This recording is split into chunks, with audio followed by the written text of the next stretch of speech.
Hi, I'm Gareth Marlowe. I want to talk today about disconnecting from work when you're on holiday. So I've come back from a couple of weeks away, and while I didn't completely disconnect away from work, there are some things which I did which made the impact of work much more diminished.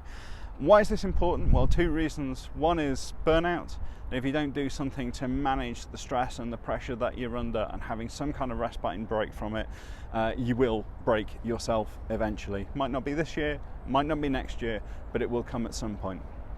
The second thing is that when you're away, and when you're away with, particularly with your family or with your friends, for as long as you're thinking about work and immersed in work, you're not in the moment. You're not concentrating on the experience, you're not concentrating and thinking about those relationships, okay?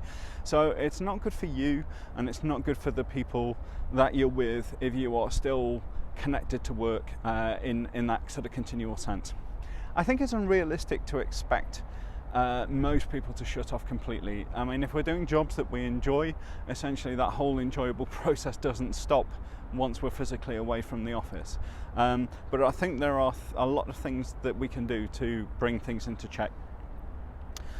So thing zero, I suppose, before you go, is set the out of office message. Sending out a message to everybody who emails you to say, look, I'm not going to be back until this date, you're not going to hear from me until then, I'm not going to reply to your messages. If you need to get hold of me urgently, here's how you do it, but otherwise I'll see you in a couple of weeks.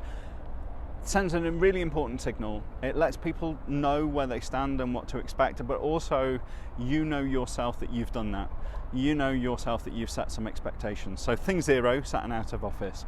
Thing one, get rid of any notifications, any alerts, anything on your phone that is going to pop up with something related to work.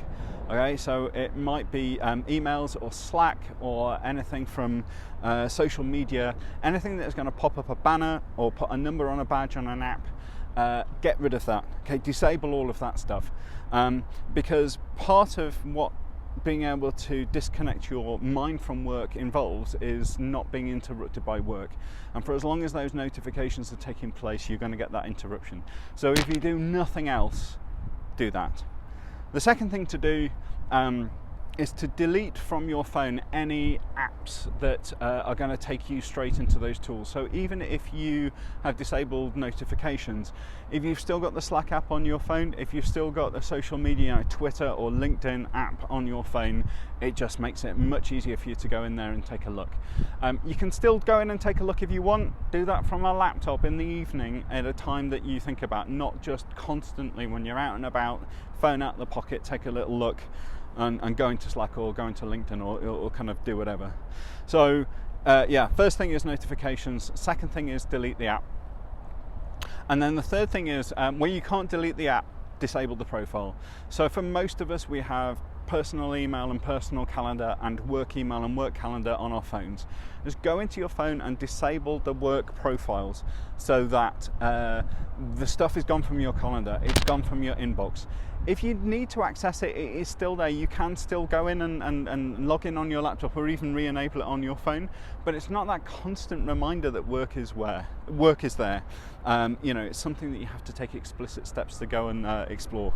So yeah, that's my kind of 4-point plan or 3.1 plan. Step zero, out of office message. Step one, disable notifications. Step two, delete the apps. And step three, disable the profiles. And if you do that, you're much more likely to have extended periods of time when you're away that you are going to be in the moment with the people that you're with and enjoying the experience and not thinking so much about work, which means that when you get back, you'll be much better prepared to pick things up again and to get going. That's it for me for today. I'm Gareth. I'll see you next time.